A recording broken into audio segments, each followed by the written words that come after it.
palavra de Deus assim: falaram Miriam e Arão contra Moisés por causa da mulher cuxita que tomara, pois tinha tomado a mulher cuxita. E disseram: porventura tem falado o Senhor somente por Moisés? Não tem falado também por nós? O Senhor o ouviu. Era o varão Moisés muito manso, mais do que todos os homens que havia sobre a terra. Logo o Senhor disse a Moisés e a Arão e a Miriam: vós três, saí à tenda da congregação. E saíram eles três. Então o Senhor desceu na coluna de nuvem e se pôs à porta da tenda. Depois chamou a Arão e a Miriam, e eles se apresentaram. Então disse: ouvi agora as minhas palavras. Se entre vós há profeta, eu, o Senhor, em visão a ele me faço conhecer ou falo com ele em sonhos. Não é assim com o meu servo Moisés, que é fiel em toda a minha casa. Boca a boca falo com ele, claramente, e não por enigmas, pois ele vê a forma do Senhor. Como, pois, não temestes falar contra o meu servo, contra Moisés? E a ira do Senhor contra ele se acendeu e retirou-se. A nuvem afastou-se de sobre a tenda, e eis que Miriam achou-se leprosa, branca como neve. E olhou Arão para Miriam, e eis que estava leprosa.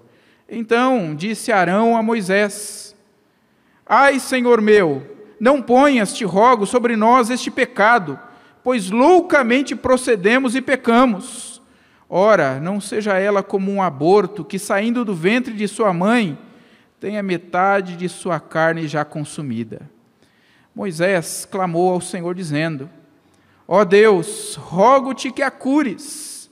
Respondeu o Senhor a Moisés: se seu pai lhe cuspira no rosto, não seria envergonhada por 7 dias? Seja detida 7 dias fora do arraial e depois recolhida. Assim, Miriam foi detida fora do arraial por 7 dias, e o povo não partiu enquanto Miriam não foi recolhida. Porém, depois o povo partiu de Azerote e acampou-se no deserto de Parã. Amém. Vamos orar? Senhor nosso Deus, graças nós rendemos a Ti, louvamos o Teu santo nome, ó Deus, pelo Teu cuidado, pela Tua presença conosco, e rogamos, ó Deus, que Tu continues falando ao nosso coração, ministrando, Senhor, as nossas vidas através da Tua palavra, em nome do Senhor Jesus. Amém. Meus irmãos, nós vamos falar sobre lições do deserto. E se nós fôssemos colocar um nome, um outro título no livro de Números, é provável que o título mais apropriado seria No Deserto, porque o livro de Números vai nos falar acerca das andanças, da trajetória do povo de Deus enquanto este esteve no deserto. Há até alguns estudiosos que vão dizer que Deus tirou o seu povo do Egito e depois o conduziu pelo deserto para que o Egito fosse tirado do povo. E se nós pararmos para pensar, esta é um relato, é uma demonstração, é uma maquete, é um arquétipo, um modelo da nossa trajetória como cristãos sobre a face da terra. Deus, Ele nos tirou do pecado, e Deus muitas vezes vai nos conduzir por desertos, para que através de sua graça maravilhosa, o pecado seja retirado de nós, e é isso que Deus está fazendo nas nossas vidas. E se nós fôssemos colocar um título nessa lição do deserto, que está aqui encerrada no capítulo 12 de Números, o título desta lição seria Pecado, Misericórdia e Disciplina. Quando você olha para o início do relato de Números 12, você encontra aqui, já de cara, já de início, a palavra trazendo a respeito da murmuração e a respeito da rebelião de Arão e Miriam, irmãos de Moisés. E aqui logo de início, no versículo 1, você encontra aqui o problema de Arão e Miriam com Moisés. Logo no início ele diz, olha, era por causa da mulher cuxita que Moisés tomou para si. Mas no versículo 2 vai ficar claro que esse primeiro problema apontado é apenas uma cortina de fumaça para um problema ainda maior que os irmãos de Moisés estavam tendo para com ele, que tem a ver com a sua autoridade. Veja que eles vão questionar a autoridade de Moisés, vão questionar aquilo que ele estava fazendo. Vão dizer, porventura o Senhor também não fala conosco? Porventura o Senhor também não fala por intermédio de nós? Como assim só Moisés? E há algo que já de início deve chamar a nossa atenção e deve chocar o nosso coração, porque o relato dos 2 primeiros versículos de Números 12 vai nos trazer logo no finalzinho do versículo 2, depois do relato desse questionamento, do relato deste falar contra Moisés, vai dizer assim, o Senhor o ouviu. E eu estava meditando nisso aqui nessa semana, meus irmãos, e eu confesso que eu tremi na base, porque eu falei, puxa vida, né? Há uma situação acontecendo, há uma situação em andamento, há algo que está ali sendo projetado, e de repente o relato bíblico faz questão de trazer, o Senhor o ouviu. Opa, sai de baixo, que alguma coisa vai acontecer, alguma coisa vai ser feita aqui.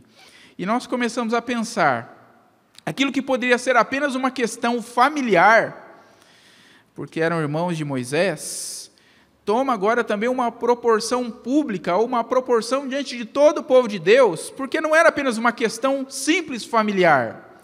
Além de serem irmãos de Moisés, Moisés é aqui aquele que é o mediador desta aliança, o mediador da antiga aliança.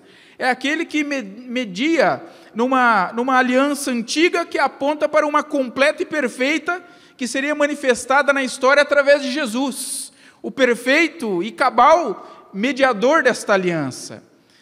Arão não era apenas alguém que era apenas irmão de Moisés, mas ele era o conhecido sumo sacerdote.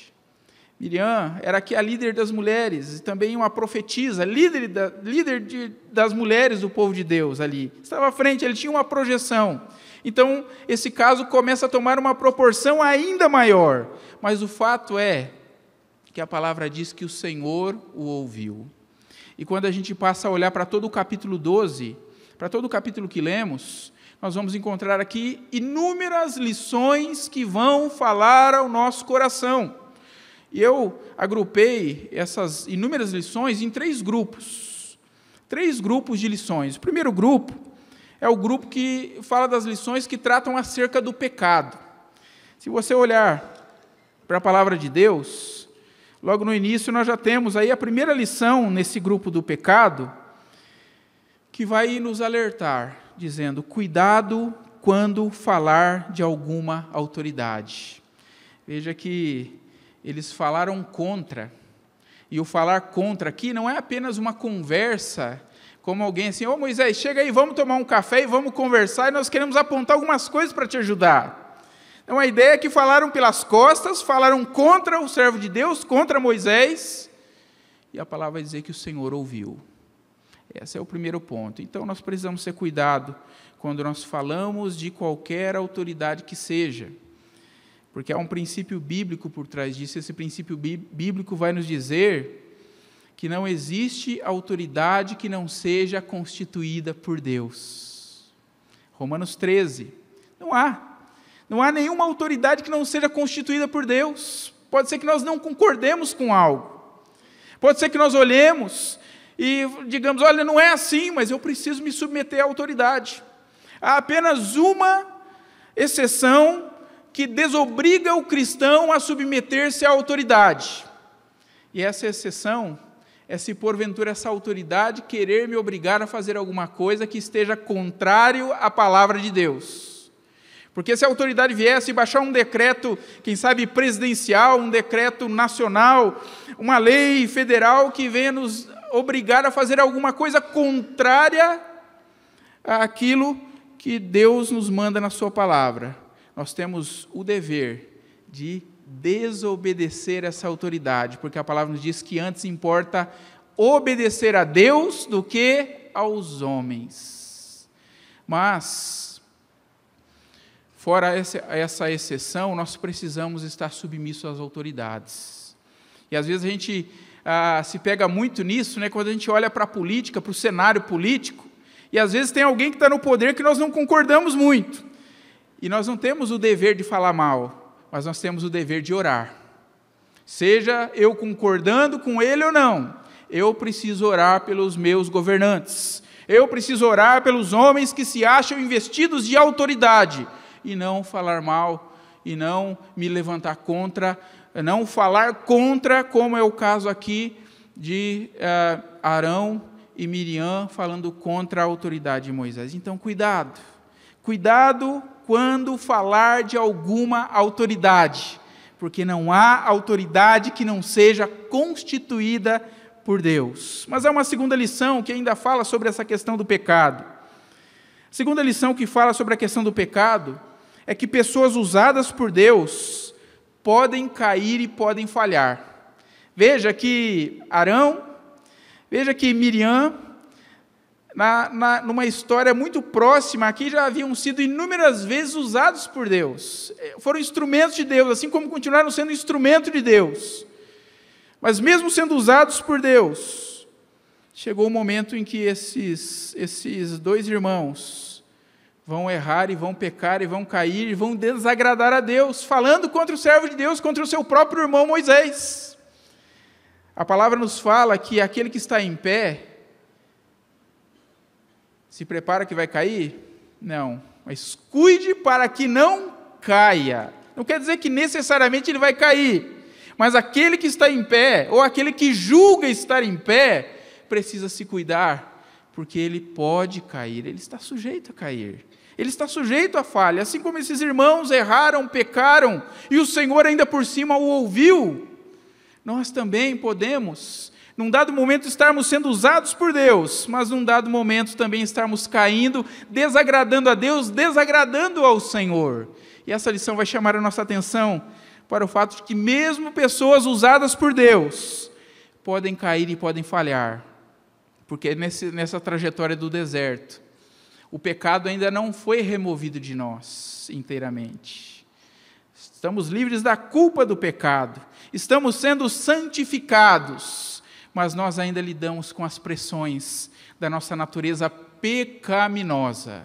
Mas ainda uma outra lição, ainda no grupo do pecado. Outra lição que nos fala do grupo do pecado, vai nos dizer que o pecado nos afasta de Deus. Veja o versículo 9, de Números 12,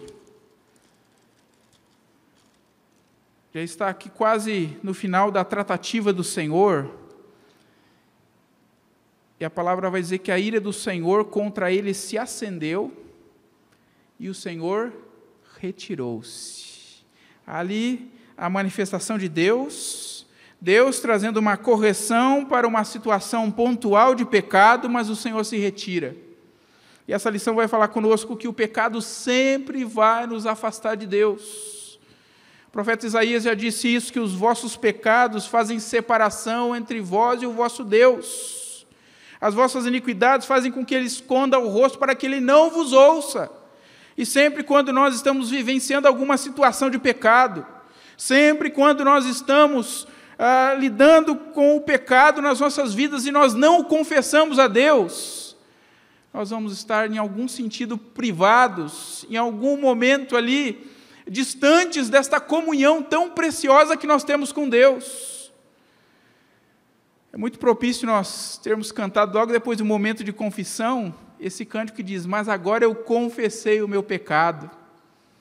Porque quando nós confessamos nosso pecado a Deus, o Senhor se faz propício a nós, torna-se favorável a nós, manifesta-se a nós, e nós voltamos a ter o prazer, o júbilo, a alegria da comunhão, desfrutar do bem-fazer, da comunhão preciosa que nós temos com Deus. Mas nós não podemos perder de vista que o pecado sempre nos afasta de Deus.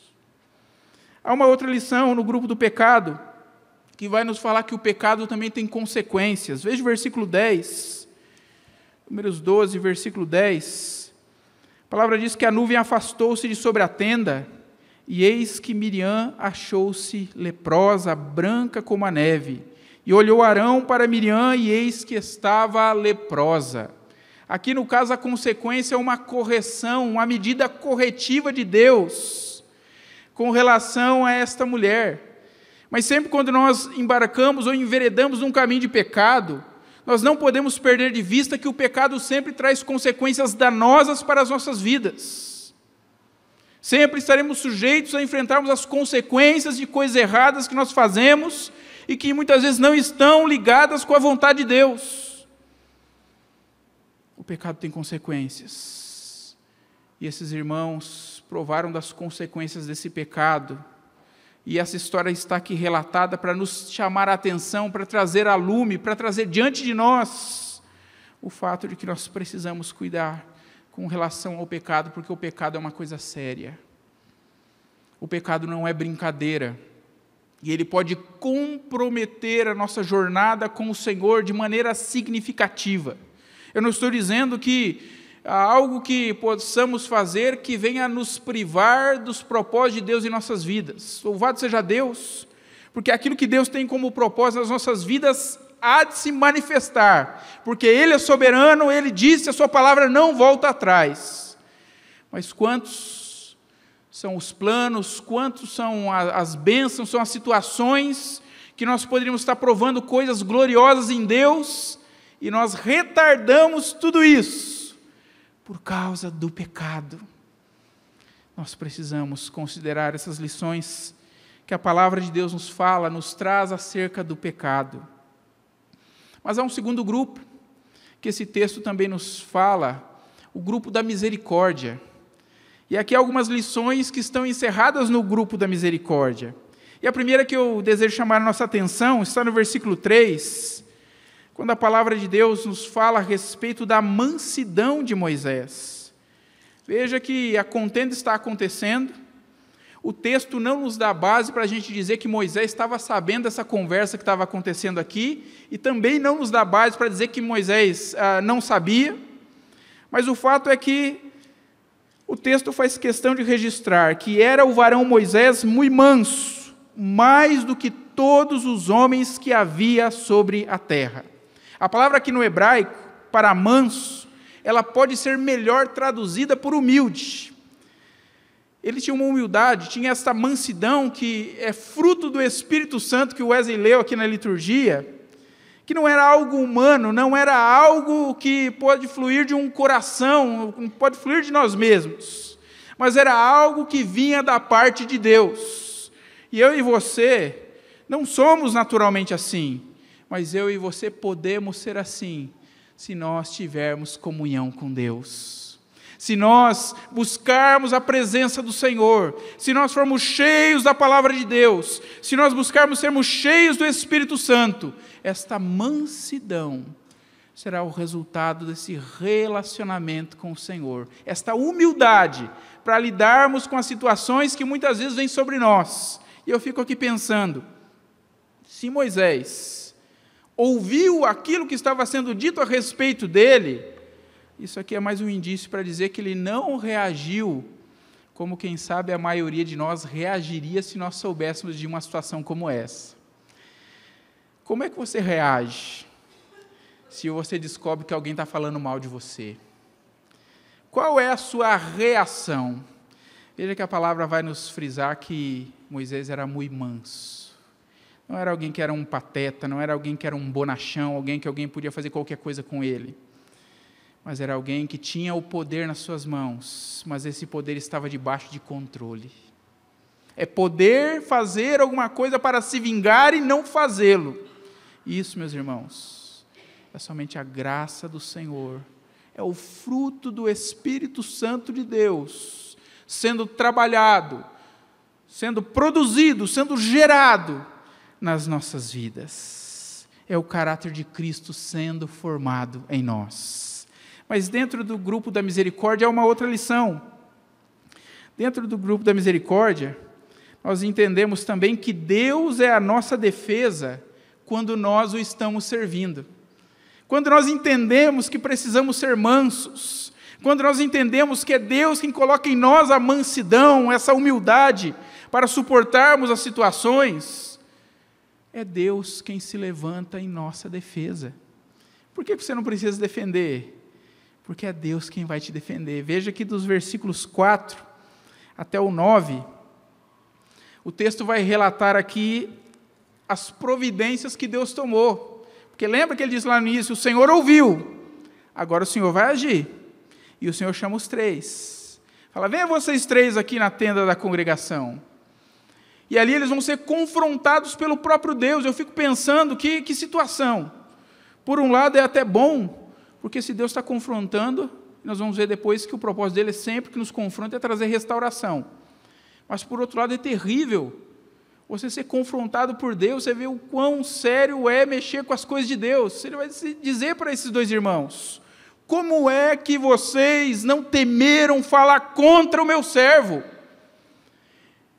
E aqui, Deus ele vai falar a respeito do papel importante que Moisés exercia, porque ele era aqui o mediador desta aliança. Ele vai dizer, olha, se tem algum profeta entre vocês, eu não me revelo a ele em sonhos, trago um enigma, não falo com ele para que ele possa conduzir a palavra. Não é assim que eu me revelo? Agora com Moisés não é assim não. Com Moisés ele é fiel em todas as coisas que faz, e eu trato com ele boca a boca. Não é por enigmas. Eu não mando aqui uma parábola, eu não mando um recado, a gente trata tete a tete. Como é que vocês não temeram falar contra Moisés? E aqui nós vamos ver que essa atitude de confronto de Deus para com esses irmãos é uma atitude misericordiosa, porque Deus deseja tratar com o pecado e Deus deseja tratar com a vida desses 2. E Deus está aqui defendendo o seu servo. Deus está aqui trazendo a defesa do seu servo. Ele não precisou se defender, mas Deus o defendeu. E quando você está servindo a Deus, e de alguma maneira você está sendo atacado, você não precisa se defender, mas você precisa esperar que Deus se levante em sua defesa. Se porventura você está cometendo alguma falha, fazendo algo errado, você precisa se corrigir. Mas se você está fazendo aquilo que Deus espera que você faça, a vontade de Deus, aí você só precisa esperar que Deus se levante e Deus te defenda. Mas há uma outra lição que nós aprendemos dentro do grupo da misericórdia, que vai nos falar sobre a intercessão que nós devemos àqueles que estão caídos. Muitas vezes não somos nós que caímos, não somos nós que tropeçamos e estamos cometendo alguma falha, mas nós olhamos à nossa volta e vemos alguém que está caindo, alguém que tropeçou, alguém que está errando. E veja aqui no versículo 12, do capítulo 12 que lemos, a palavra diz que, ora, Arão está aqui intercedendo diante de Moisés e diante de Deus pela sua irmã. Ele vai dizer, ora, não seja ela como um aborto que saindo do ventre de sua mãe tem metade da sua carne já consumida. Ele está na mesma condição aqui de Miriam, mas embora ele não tenha ficado leproso, é provável que Deus o tenha poupado de ficar leproso, porque ele tinha um papel muito importante como sumo sacerdote na vida religiosa do povo. Então, por isso ele foi poupado. Mas ele já viu que a coisa é séria. E ele vai dizer, olha, que ela não seja como um aborto. Olha para essa situação aqui. Ele está intercedendo a respeito de alguém que está caído. E eu me pergunto, meus irmãos, qual é a nossa postura quando nós estamos diante de alguém que está caído, quando estamos diante de alguém que está prostrado, quando estamos diante de alguém que errou? Nós estendemos a mão, agimos com misericórdia, a mesma misericórdia com a qual Deus tem feito se estender sobre as nossas vidas, ou nós pedimos justiça? Às vezes a gente é muito bom para pedir misericórdia para nós e justiça para o outro, né?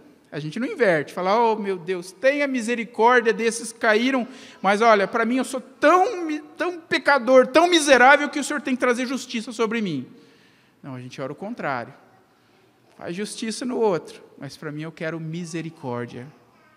E o grupo da misericórdia vai nos trazer a lição de que nós precisamos orar, interceder, estender a mão por aqueles que se encontram caídos. Uma última lição no grupo da misericórdia é que nós também aprendemos que devemos ser misericordiosos com aqueles que caem e, assim, agir de uma maneira concreta com relação àqueles que se encontram caídos. Veja que, versículos 13 e 15, a palavra de Deus nos fala a respeito da intercessão de Moisés. Moisés, ele atende ao pedido de Arão. Ele não diz, olha, está vendo? Vocês não deviam ter feito isso. Olha só, agora bem feito para vocês. Não, a palavra diz que ele clamou ao Senhor. E ele disse, ó Deus, eu rogo-te que a cures. E Deus vai atender a oração do seu servo, curando essa mulher. A lepra não é uma coisa que sumia de uma hora para outra. A lepra era uma doença muito séria, pele, mas ela vai ser curada. Ela vai ser restaurada pela intercessão. E quantas pessoas, quem sabe não estão caídas, necessitando de intercessão, necessitando de oração, e quem sabe você, eu, nós, podemos ser um instrumento de Deus, para que o Senhor ouça a oração, responda trazendo restauração. Que nós aprendamos nesse grupo da misericórdia, que nós devemos ter uma misericórdia ativa para com aqueles com quem nós cruzamos no nosso dia a dia. Mas por fim, meus irmãos, o último grupo de lições é o grupo da disciplina. Veja que o Senhor, ele traz correção, o Senhor, ele aponta o pecado, o Senhor, ele mostra misericórdia, nos chama a agir com misericórdia, mas o Senhor também tem o seu agir, tem a sua maneira de tratar disciplinadora. E nós vamos ver que dentro desse grupo da disciplina, há duas lições que nós precisamos ter em mente. A primeira delas é que diante de uma situação de pecado, nós devemos confessar e devemos abandonar o pecado. Veja no versículo 11. Versículo 11 nos diz que Arão se dirige a Moisés e diz, ai, Senhor meu, não ponhas, te rogo, sobre nós este pecado, pois loucamente procedemos e pecamos. Quando nós confessamos nosso pecado a Deus, quando nós apresentamos diante de Deus aquilo que nós estamos cometendo e percebemos que é errado e que a palavra nos mostrou que é errado, nós estamos concordando com Deus. Estamos dizendo, Senhor, eu preciso que o Senhor me restaure. Veja que a primeira carta de João, capítulo 1, versículo 9, nos diz que se nós confessarmos os nossos pecados, Ele é fiel e justo para nos perdoar os pecados e nos purificar de toda a injustiça. Confessar é falar a mesma coisa com Deus. Dizer, Senhor, o Senhor está dizendo que eu pequei e eu careço do Senhor. Então, a primeira ideia nessa disciplina do Senhor é que nós precisamos confessar e abandonar o pecado. Quem as confessa e deixa, alcançará misericórdia.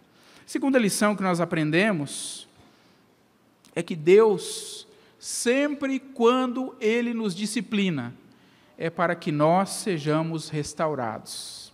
A disciplina de Deus visa a nossa restauração. E, aliás, se nós estamos sem disciplina, é porque nós não estamos sendo tratados como filhos, porque a disciplina é para o filho. A disciplina é para quem é povo de Deus. A disciplina é para quem pertence a Deus. E Deus nos disciplina para nos restaurar. Há uma bênção em sermos disciplinados por Deus. E há uma necessidade de nós sermos disciplinados. Uma restrição que é imposta sobre nós, visando a nossa restauração. Veja que Miriam, embora o Senhor atenda prontamente à oração de Moisés e a cure, ele vai dizer, olha, mas se porventura o pai dela tivesse cuspido no rosto dela, e o pai dela fosse um leproso, ela não ia ficar 7 dias afastada, não ia seguir os rituais de purificação, até que ela pudesse voltar e ser incluída no povo de Deus, assim vai acontecer com ela. E nós vamos ver que ela vai ficar fora do arraial, vai ficar fora, e o povo vai esperá-la, até que ela seja novamente readmitida, para que o povo possa seguir caminhada, possa seguir avante na jornada que Deus tinha para eles no deserto. E assim, meus irmãos, é a vida da igreja para com os seus membros. Assim é a vida da igreja para com cada um de nós. É Deus nos disciplinando, visando a nossa restauração. Eu quero concluir dizendo que o Novo Testamento faz muitas comparações entre Moisés, o mediador do Antigo Pacto, e Jesus, o mediador do Novo. Jesus é o profeta como Moisés. A semelhança de Moisés, Jesus é manso e humilde de coração. Ele guardou silêncio diante dos seus acusadores. Porém, enquanto Moisés não passava de um servo na casa de Deus, nosso Senhor é o filho da casa. Moisés viu a forma de Deus e ouviu a sua palavra, mas Jesus é a palavra e a própria forma de Deus. Seria uma tarefa por demais ingrata e injusta para conosco, dada a sua impossibilidade, se eu terminasse essa mensagem dizendo que nós temos que evitar o pecado, nós temos que exercer misericórdia e nós temos que aceitar a disciplina do Senhor por nós mesmos. Isso para nós, da nossa capacidade, é impossível. Contudo, eu quero te convidar a olhar, a crer, a esperar, a se entregar na pessoa e obra daquele que por nós venceu o pecado, daquele que nos alcançou com misericórdia e daquele que nos disciplina visando a nossa restauração, o Senhor Jesus Cristo, nosso Salvador. Você e eu não podemos fazer aquilo que Cristo fez e aquilo que Cristo faz por nós. Portanto, que nós confiemos e entreguemos-nos inteiramente nas mãos do Senhor. Amém. Que Deus nos abençoe. Vamos orar?